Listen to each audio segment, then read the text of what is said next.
Hello everyone, स्वागत है आपका मेरे चैनल एडिटोरियल रीडर में। अगर आप मेरे चैनल में नए हो तो प्लीज़ मेरे चैनल को सब्सक्राइब जरूर करें।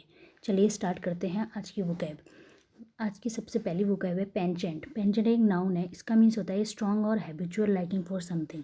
किसी चीज़ के लिए लाइकिंग होना, पसंद आना कोई चीज़, और टेंडेंसी टू डू समथिंग, और कोई प्रवृत्ति होना, आपकी प्रवृत्ति होना मतलब आपकी हैबिट होना कुछ चीज़ करने की। नेक्स्ट है पैट्रनेज। पैट्रनेज एक नाउन है। इसका मीन्स होता है the support given by patron. किसी पैट्रन के द्वारा सपोर्ट दिया जाना, हेल्प की जाना, सहायता दी जाना। अब पैट्रन क्या होता है? पैट्रन होता है a person who gives financial और other support to a person, organisation और कॉज। अगर कोई इंसान किसी को फाइनेंशियली या कोई और सपोर्ट देता है किसी पर्सन या ऑर्गेनाइजेशन को, उसी को पैट्रन बोलते हैं, जो पर्सन। नेक्स्ट है हार्बिंजर। हार्बिंजर एक नाउन है। इसका मीन्स होता है साइन, इंडिकेटर या सिग्नल, हिंट देना, एक तरीके से इंडिकेट करना, इशारा करना। प्रोमिनेंट एक एडजेक्टिव है। इसका मीन्स होता है इम्पोर्टेंट, फेमस, आप इसको बोल सकते हैं। नेक्स्ट है थर्ड मीन्स होता है थर्ड मीन्स होता है, ये वर्ब है। इसका मीन्स होता है अनप्लीजेंट रिलेशनशिप विद समवन। किसी के साथ अनप्लीजेंट रिलेशनशिप होना, अच्छे आपके रिश्ते नहीं है किसी के साथ। या सॉफ्टन मतलब थोड़े आप सॉफ्ट हो गए हो, थोड़े ये मेल्ट हो गए हो, एक तरीके से पिघल गए हो आप इस चीज़ में, अच्छे हो गए आपके रिश्ते एक तरीके से। नेक्स्ट है बोनहोमी। एक नाउन है। इसका मीन्स होता है चेयरफुल, फ्रेंडलीनेस, जेन्युइनिटी, खुश मिजाजी। मतलब कोई दो कंट्रीज़ हैं उनके बीच में बोनहोमी हो जाना, मतलब अच्छे रिश्ते हो जाना, फ्रेंडलीनेस। नेक्स्ट है प्रीपोंडेरेंस एक नाउन है। इसका मीन्स होता है द क्वालिटी और fact of being greater in number, quantity और इम्पोर्टेंस। इसका मीन्स होता है कोई भी ऐसी चीज़, ऐसी क्वालिटी जिसमें आप कोई किसी भी चीज़ में ग्रेटर, सबसे ज़्यादा हो किसी चीज़ से, या क्वांटिटी हो या इम्पोर्टेंस हो। आप बोल सकते हैं डोमिनेंस होना या कंट्रोल होना, मेजॉरिटी होना, औरों से ज़्यादा होना। नेक्स्ट है प्रोनाउंस्ड एक वर्ब है। इसका मीन्स होता है वेरी नोटिसेबल और मार्क्ड, क्लियर और एविडेंट। जो बहुत ही नोटिसेबल हो, मतलब सीधे आप नोटिस कर सकते हो उसको, बहुत ही क्लियर और साफ तौर पे दिख रहा है, एविडेंट हो। एविडेंट क्लियर होना, अपरेंट होना, एक तरह से जो साफ तौर पे दिख रहा है। Symbolism and beyond on PM Modi's visit to Lumbini. Symbolism means होता है कोई ऐसी चीज़, कोई सिंबल, आप सिंबल जो आपकी आइडिया या आपके आइडिया को रिप्रेजेंट करे, उसी को बोलते हैं सिम्बोलिज्म। उसको मतलब आपके प्रतीक हो एक तरीके से। ऑन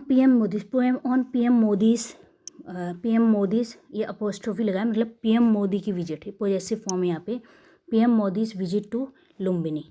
ये इस बारे में ये आर्टिकल है। चलिए पढ़ते हैं। Prime minister Narendra Modi visit to Lumbini served a useful but limited purpose. ये प्राइम मिनिस्टर नरेंद्र मोदी की विजिट जो लुम्बिनी में रही है वो यूजफुल रही है, लेकिन लिमिटेड मतलब सीमित ही उसके पर्पज़ रहे। पर्पज़ मतलब आपकी जो लक्ष्य है एक तरह से सीमित रहे। प्राइम मिनिस्टर नरेंद्र मोदी है, इसलिए यहाँ पे द नहीं आया है। अगर नरेंद्र मोदी नाम नहीं दिया होता तब आता द प्राइम मिनिस्टर। सर्व्ड इसकी प्राइम विजिट के लिए होता है सर्व्ड, इसकी verb prime minister Narendra Modi visit, served ये इसकी वर्ब है, but limited purpose. India's current regime, India का जो करंट गवर्नमेंट है, रिजाइम मीन्स होता है अभी शासन में जो है। इंडिया की जो करंट गवर्नमेंट है, हैज़ ए पेंचेंट फॉर सिम्बोलिज्म। उन्होंने क्या बोला है, उनकी ऐसी टेंडेंसी रही है, उनकी ऐसी लाइकिंग रही है किसके लिए, सिम्बोलिज्म या ऑप्टिक्स के लिए। ऑप्टिक्स मतलब एक ऐसी सिचुएशन जिसको पब्लिक अपने तौर पे देखे। ऑप्टिक्स ऐसे उसको भी बोलते हैं द स्टडी ऑफ लाइट के बारे में हम पढ़ते हैं। सिम्बोलिज्म मैंने आपको बताया है किसी आइडिया को एक सिंबल के तौर पे देखना, सिंबल के तौर पे उसका प्रतीक होना आइडिया के, आपके बिहेवियर के।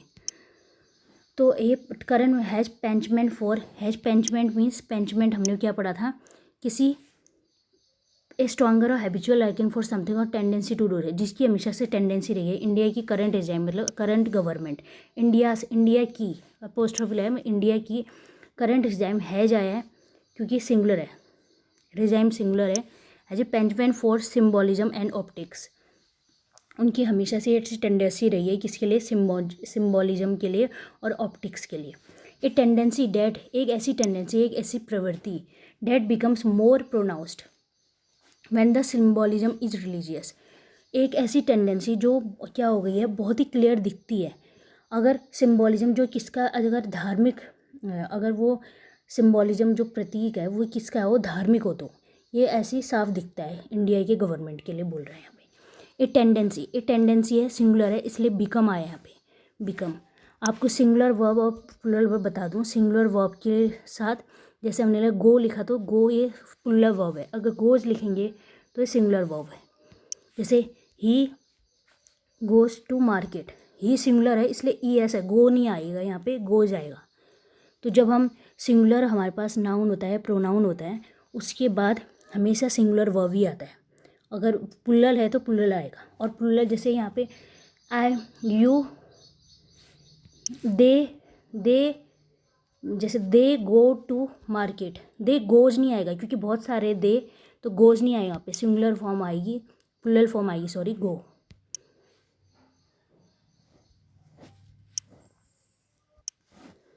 So it was not a surprise that Prime Minister Narendra Modi made a short visit to Lumbini in Nepal on Buddha's Jayanti. तो ये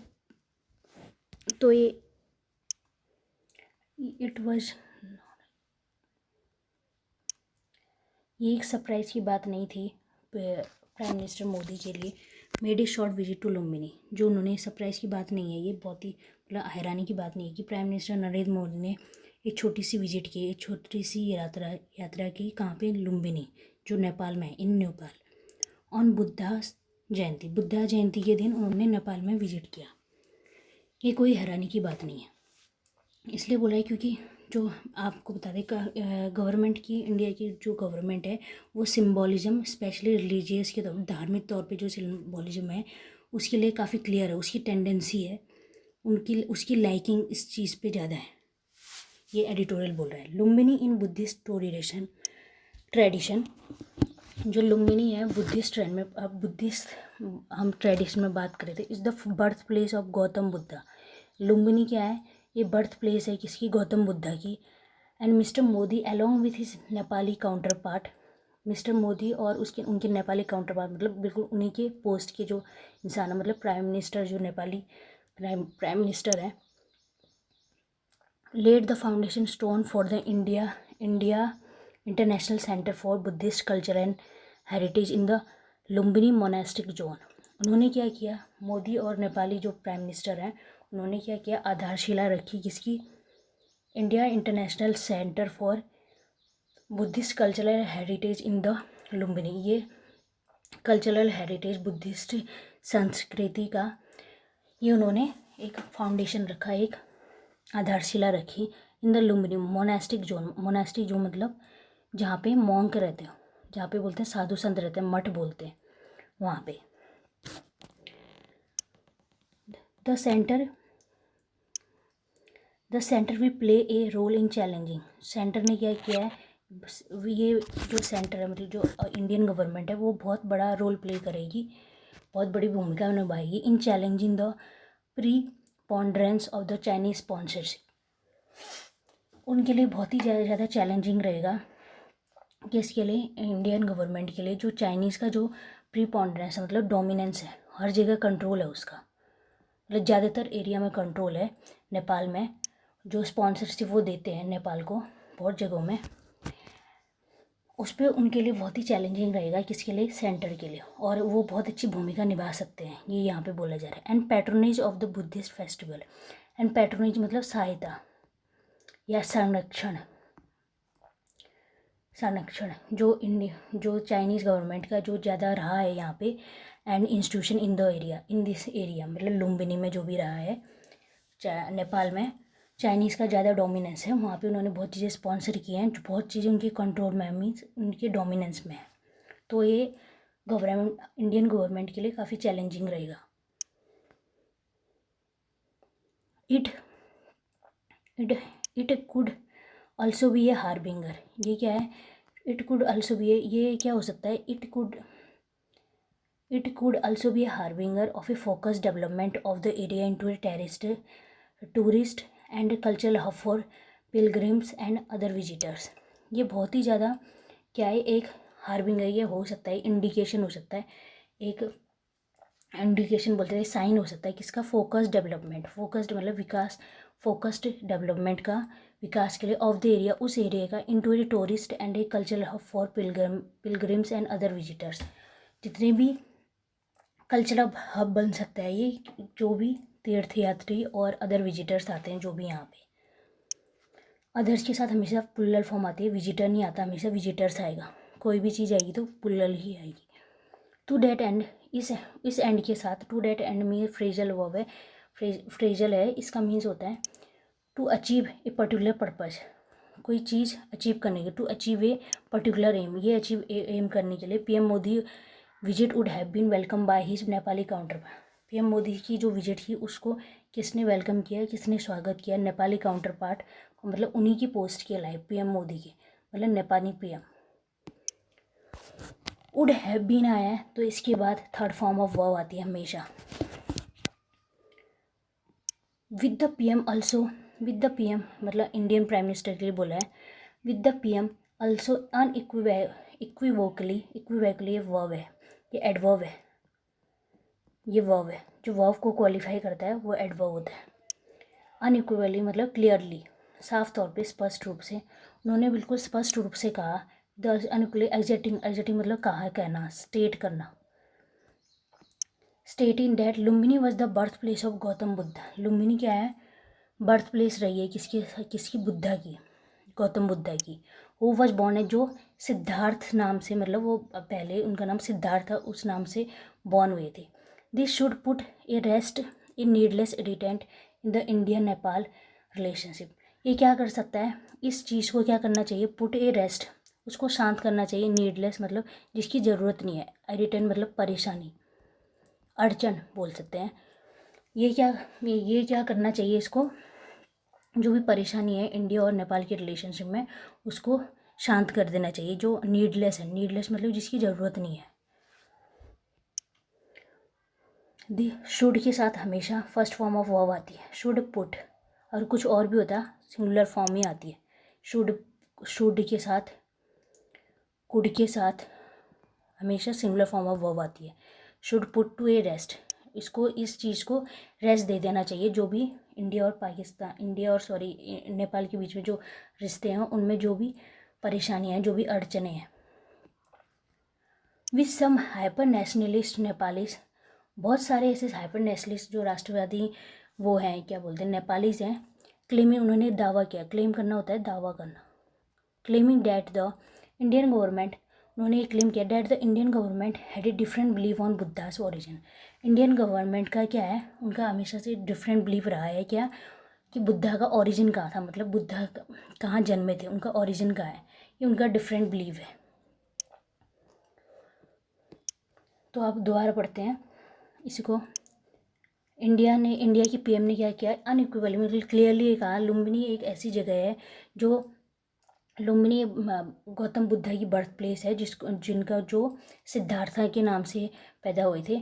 ये सब चीज़ें क्या करेंगी, ये जो बहुत सारी हमारी इंडिया और नेपाल के बीच में जो रिश्ते हैं उनको क्या करेगी, शांत कर देना चाहिए। विथ सब हाइपर नेशनली, बहुत सारे ऐसे नेपाली नेशनलिस्ट हैं, लोग हैं, राष्ट्रवादी नेपालीज हैं, वो क्या दावा कर रहे हैं कि इंडियन गवर्नमेंट का जो भी वो रहा है, कि बिलीव रहा है कि बुद्धा का ओरिजिन यहाँ पे नहीं है, कहीं और है, उनका डिफरेंट बिलीव रहा है, ये उन्होंने बोला।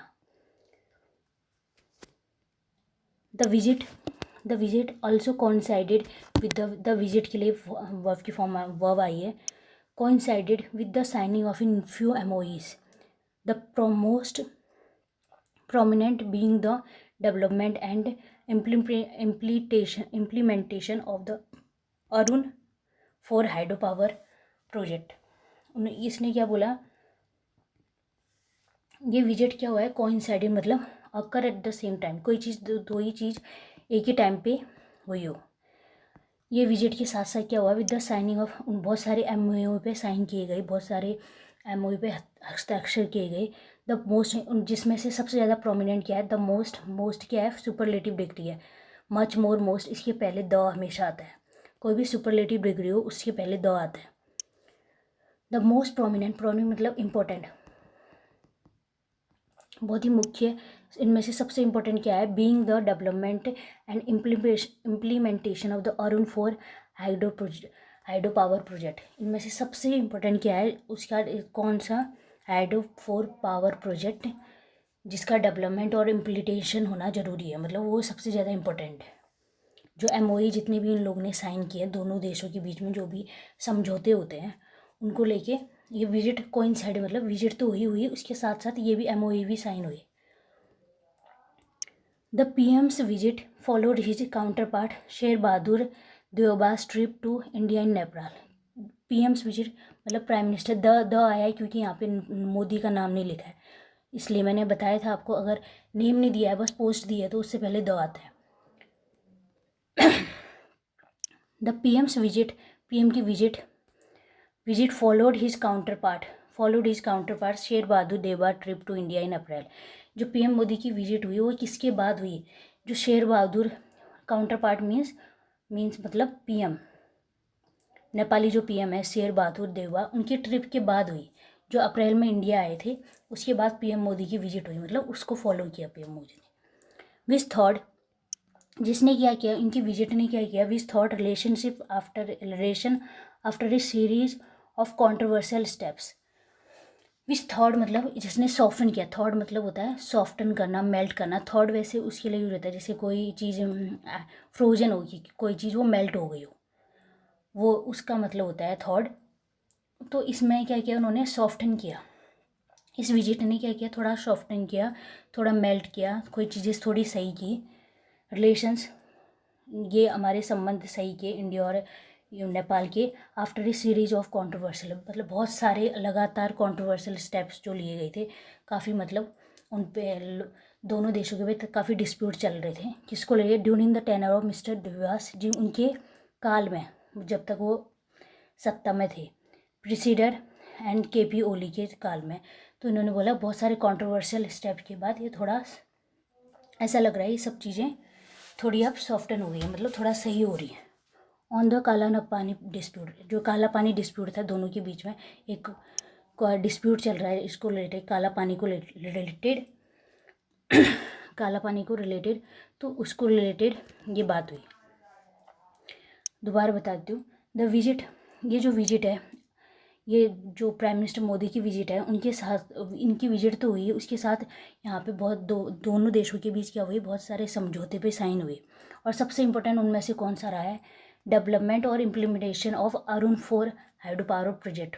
उसको रिलेटेड सबसे बड़ा जो MOU था, अरुण 4 हाइड्रो पावर प्रोजेक्ट का डेवलपमेंट और इम्प्लीमेंटेशन को रिलेटेड जो MOU साइन हुए हैं। PM विजिट के, प्राइम मिनिस्टर नरेंद्र मोदी की visit Nepali prime minister Sher Bahadur Deuba के ट्रिप के बाद हुई, जो अप्रैल में हुई थी, जिसने क्या किया, थोड़े इंडिया और नेपाल के रिश्ते थोड़े सॉफ्टन किए, थोड़े सही किए।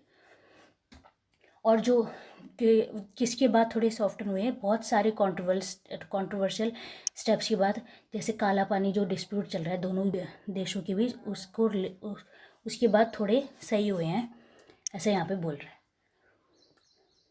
PM Modi, Mr. Modi's speech in Lumbini sought to highlight the strong cultural ties between the two countries। जो PM मोदी की स्पीच थी, PM मोदी अपोस्टल है, मतलब PM मोदी की स्पीच, उनकी स्पीच पॉजेसिव फॉर्म बता रहा है। इन्होंने क्या किया in Lumbini, PM Modi speech के लिए वो क्या sought to highlight the strong cultural ties between the two countries. वो क्या करना चाह रहा थे, इनकी स्पीच, मतलब इनकी स्पीच क्या, लुम्बिनी में जो इन्होंने स्पीच दी उसने क्या हाईलाइट किया, जो इंडिया और नेपाल के बीच में जो हमारे सांस्कृतिक काफ़ी अच्छे रिश्ते हैं, काफ़ी मजबूत रिश्ते हैं, उसको लेके इन्होंने हाईलाइट किया, उन सब चीज़ों को बताया। विच ऑलरेडी शेयर ए स्पेशल रिलेशनशिप, वो जो दो कंट्रीज नेपाल और इंडिया हमेशा से बहुत अच्छा रिलेशनशिप, बहुत स्पेशल रिलेशनशिप, बहुत अच्छे संबंध शेयर करते हैं। सीमेंटेड बाय द, जिसने मजबूत किया है, सीमेंटेड मतलब मजबूत करना और स्ट्रॉन्ग करना और स्ट्रेंथन करना। Cemented by the treaty of peace and friendship signed in 19, जो जिसने मजबूत किए हैं, जो treaty of peace and friendship जो साइन किया था 1950 में, उसने हमारे रिलेशन को और मजबूत किया है।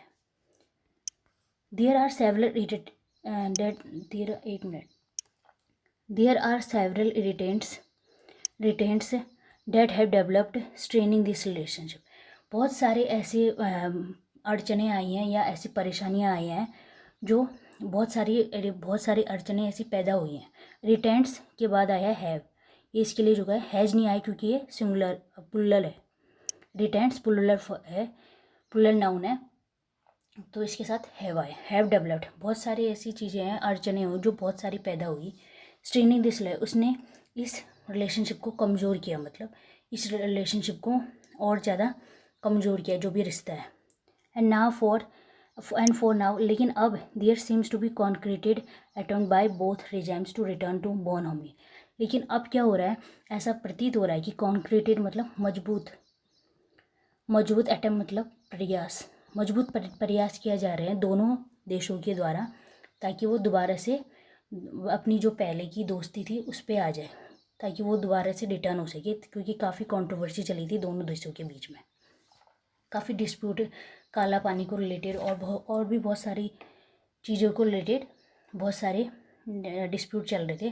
तो ये बोला है कि इन सब चीज़ों से ऐसा लग रहा है, एडिटर यहाँ पे ये कह रहा है कि दोनों देशों ने, ऐसा प्रतीत हो रहा है, तो दोनों देश बहुत मजबूत प्रयास कर रहे हैं ताकि वो दोबारा से बोर्न होमी में आ सके। बोर्न होमी मतलब फ्रेंडलीनेस, हमने पढ़ा था ना, बोर्न होमी फ्रेंडलीनेस, खुश मिजाजी, मतलब दोनों ये फ्रेंडली हो जाए दोनों देश।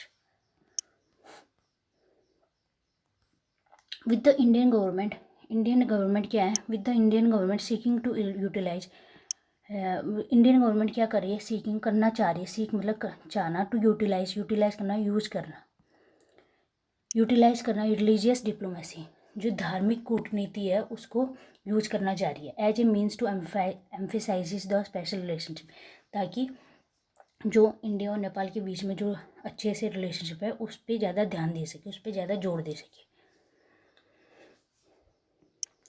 चलिए अब पढ़ते हैं इसको दोबारा। As a means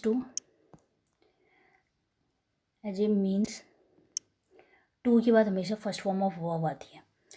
Indian government, उसके बाद सीकिंग है, इसके लिए यूज हुआ है इंडियन गवर्नमेंट के लिए। टू के साथ फर्स्ट फॉर्म ऑफ आ गया टू यूटिलाइज। चलिए दोबारा पढ़ते हैं। पीएम मोदी की जो स्पीच थी लुम्बिनी में, उन्होंने हाईलाइट किया इंडिया के कल्चरल, उनके सांस्कृतिक रिश्तों को दोनों कंट्री के, एंड उन्होंने ये भी शेयर किया, उन्होंने ये भी बोला कि इंडिया के हमेशा से इंडिया और नेपाल की काफ़ी स्पेशल रिलेशनशिप रहा है, जो मजबूत किया गया एक ट्रीटी के द्वारा जो साइन किया गया था 1950 में। दोनों देशों के बीच बहुत सारे क्या आए हैं, परेशानियाँ आई हैं, अड़चने आई हैं, बहुत सारे डेवलप हुए हैं। स्ट्रेनिंग इस रिलेशनशिप को जिसने कमज़ोर किया है, अब ऐसा लग रहा है कि ये सारे रिलेशनशिप दोनों देशों के द्वारा दोबारा से अच्छे रिलेशनशिप में, मतलब वो चेंज करना चाह रहे हैं दोनों कंट्रीज़, इसमें दोनों जो सरकारें हैं वो अपना पूरा प्रयास कर रहे हैं। इंडिया गवर्नमेंट क्या करना चाह रही है, रिलीजियस जो धार्मिक डिप्लोमेसी है, कूटनीति है, उसको उस पर ज़्यादा जोर देना चाह रही है, जो टू एम्फेसाइज द स्पेशल, जो दोनों के बीच में स्पेशल रिलेशनशिप है उसको ज़्यादा जोर देना चाहिए। एम्फेसाइज मतलब जोर देना, किसी चीज़ पे फोकस करना।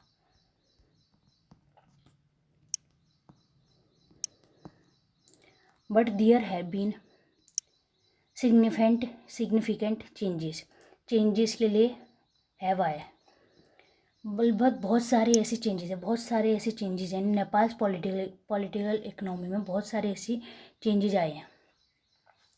इन particular is substantial reduction in, especially कहाँ पे, सब्सटेंशियल मतलब बहुत ज़्यादा कमी आई है in the Nepal youth dependence on the Indian economy as compare to the past. जो नेपाल के यूथ हैं जो पहले ज़्यादा निर्भर थे इंडियन इकोनॉमी में, अब बहुत ज़्यादा कमी आई है, वो इतने इतनी निर्भर नहीं है, उतनी डिपेंडेंस नहीं है किसमें, इंडियन इकनॉमी पे। जब पास्ट पे तो बहुत ज़्यादा ही इंडिया नेपाल के यूथ डिपेंडेंट थे, लेकिन अब ऐसा बहुत ज़्यादा कमी आई है। Beyond A soft power emphasises on cultural ties, soft power के अलावा ये कल्चरल टाइज पे जो जोर दे रहे हैं, उसके अलावा India Nepal relationship need to graduate to a more meaningful partnership on economy. India और नेपाल के जो रिश्ते हैं उनको और ज़्यादा बढ़ाने की ज़रूरत है। नीड टू ग्रेजुएट मतलब और ज़्यादा बढ़ाने की ज़रूरत है। To a more meaningful partnership on economic and geopolitical issue, economy के तौर पे भी और जियो पॉलिटिकल इशूज़ के तौर पे भी उसको और ज़्यादा, उनमें दोनों की पार्टनरशिप को और ज़्यादा बढ़ाने की ज़रूरत है। With the Indian government in need to के बाद ये वर्ब है, नीड टू के बाद फर्स्ट फॉर्म ऑफ वर्ब आती है। With the Indian government continue to retain, India government क्या कर रही है, रिटेन करना चाह रही है, दोबारा वापस करना चाहिए, मतलब दोबारा उस चीज़ को लाना चाह रही है। To retain a substantial role in partnering the Nepali regime in development projects, Indian government क्या करना चाह रही है, मतलब वो कंटिन्यू कर रही है, लगातार क्या कोशिश कर रही है कि जो बहुत इंपॉर्टेंट रोल, सब्सटेंशियल मतलब बहुत इंपॉर्टेंट रोल या बहुत काफ़ी रोल इन पार्टनर, जो भी डेवलपमेंट प्रोजेक्ट्स हैं नेपाल में, उस पर ज़्यादा वो अपना रोल निभाना चाह रही है, ज़्यादा रोल निभाना चाह रही है, मतलब उनकी हेल्प करना चाह रही है। रिटेन मतलब जो चीज़ दोबारा करना, एक तरह से जो चीज़ हुई हो फिर दोबारा बंद हो गई हो उसको दोबारा करना। द चैलेंज सिंगुलर है इसलिए इज आया, इज टू के बाद first form of verb, to utilise the return of bonhomie ties to refocus on work related to infrastructure development in Nepal. Challenge ये है कि इसको क्या करना है, जो ये बोनहोमी है मतलब दोनों के फ्रेंड जब फ्रेंडली हो रहे हैं, इसको दोबारा लाने की ज़रूरत है, इस चीज़ को यूटिलाइज़ करने की ज़रूरत है, इस चीज़ को यूज़ करने की ज़रूरत है। अब इंडिया और नेपाल के रिश्ते जो अच्छे हो रहे हैं उसको और यूटिलाइज़ करने की ज़रूरत है। To refocus on work related, इसको रीफोकस करने मतलब फोकस तो पहले से कर, रीफोकस मतलब दोबारा फोकस करना, वर्क रिलेटेड इंफ्रास्ट्रक्चर डेवलपमेंट, और जो भी नेपाल में इंफ्रास्ट्रक्चर डेवलपमेंट हो रहे हैं उस चीज़ में रीफोकस करने की ज़रूरत है। विच इंक्लूड्स, जिसमें शामिल है hydro power projects, transportation connectivity, hydro power projects connectivity and which could benefit the citizens of the adjoining states in India as well, और जो क्या कर सके, दोनों के नागरिकों को बेनिफिट कर सके। नेपाल के तो करेंगे ही करेंगे, इंडिया के भी करें। सिम्बॉलिज्म मतलब कोई आइडिया जो सिंबल के रूप में रिप्रेजेंट करें। After all symbolism after all is useful only to a certain, उन्होंने बोला सिम्बॉलिज्म कुछ हद तक ही यूजफुल है, ये नहीं कि पूरी तरीके से यूजफुल है। अब इसमें ग्रामर पढ़ लेते हैं। द चैलेंज इज़, तो इस सिंगुलर आया है यहाँ पे, इज़ आया है क्योंकि चैलेंज सिंगुलर है। टू के बाद हमेशा सिंगुलर फॉर्म ऑफ वर्ब आती है, to utilise the bonhomie in ties to refocus, to के बाद रीफोकस करना, related to infrastructure development in which includes, Nepal के लिए आए विच इंक्लूड्स, जिसमें क्या क्या डेवलपमेंट है इस डेवलपमेंट में क्या क्या इंक्लूड है, हाइड्रो पावर प्रोजेक्ट्स, ट्रांसपोर्टेशन, ये सब चीज़ें। विच कुड के बाद हमेशा फर्स्ट फॉर्म ऑफ वर्ब आती है, कुड, शुड, इन सब के बाद हमेशा फर्स्ट फॉर्म ऑफ वर्ब आती है, हमेशा याद रखना। ऑफ द एडजॉइनिंग स्टेट्स, दोनों देशों के, इन दोनों देशों के बीच में, ठीक है। तो यहाँ पे ये बोला जा रहा है कि इसको अच्छी तरीके से आप यूज़ करना चाहिए इंडिया को। इस एडिटोरियल में यही बताया है, जो इंडिया और नेपाल के बीच में पहले रिश्ते ख़राब हो गए थे, अब लग रहा है कि दोबारा से वो वापस अपने ट्रैक पे आ गए हैं। तो इन सब चीज़ों को यूज़ करना चाहिए इंडिया को, उनके जो इंफ्रास्ट्रक्चर डेवलपमेंट है उनमें भी हेल्प करनी चाहिए, उसकी पार्टनरशिप करनी चाहिए दोनों देशों के बीच में, जैसे transport, hydro power projects, connectivity, जो इंडिया की नेपाल के सिटीजन्स को बेनिफिट करेगा ही करेगा, इंडिया के भी करेगा। तो ये आज का एडिटोरियल। अगर आपको एडिटोरियल अच्छा लगे तो कमेंट सेक्शन में ज़रूर बताएं, और इस वीडियो को लाइक ज़रूर करें, क्योंकि अगर आप वीडियो को लाइक करेंगे तो मोटिवेशन मिलता है और अच्छा पढ़ाने का। और जितने भी मैंने वोकैब कराई है वो कमेंट सेक्शन में ज़रूर लिखें। Thank you so much.